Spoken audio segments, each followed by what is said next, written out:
શું આ પોલીસકર્મી કોઈ વિડિયો ગેમ રમી રહ્યા છે? ના, આ છે રાજસ્થાન પોલીસના ફ્યુચર ડ્રાઈવરોની હાઈટેક ટ્રેનિંગ. હવે રસ્તા પર ઉતરતા પહેલા પોલીસકર્મીઓ બીકાનેરના પોલીસ મોટર ડ્રાઇવિંગ સ્કૂલમાં અત્યાધુનિક સિમ્યુલેટર પર હાથ અજમાવી રહ્યા છે. ખુલ્લા રસ્તાઓને બદલે ચમકતી સ્ક્રીન અને વર્ચ્યુઅલ ટ્રાફિક વચ્ચે પોલીસના જવાનો ડ્રાઇવિંગની ABCD શીખી રહ્યા છે. રાજ્યની આ એકમાત્ર પોલીસ મોટર ડ્રાઇવિંગ સ્કૂલ હવે પૂરેપૂરી ડિજિટલ બની ગઈ છે. અહીં ટ્રેનિંગ લેનારા જવાનો માટે આ અનુભવ રોમાંચક તો છે જ, પણ સાથે તેમનો આત્મવિશ્વાસ પણ વધી રહ્યો છે.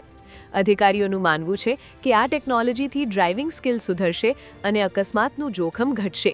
એટલું જ નહીં, આ સિસ્ટમથી ઈંધણની બચત થશે અને સરકારી વાહનોના મેન્ટેનન્સનો ખર્ચ પણ બચી જશે.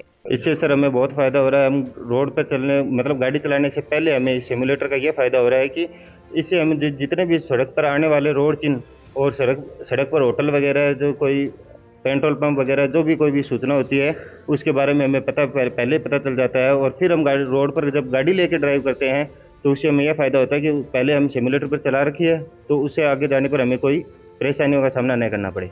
ડિજિટલ ટ્રેનિંગ અને રિયલ રિસ્ક મેનેજમેન્ટનો આ અનોખો સંગમ જોઈને કુતૂહલ પેદા થાય એ સ્વાભાવિક છે.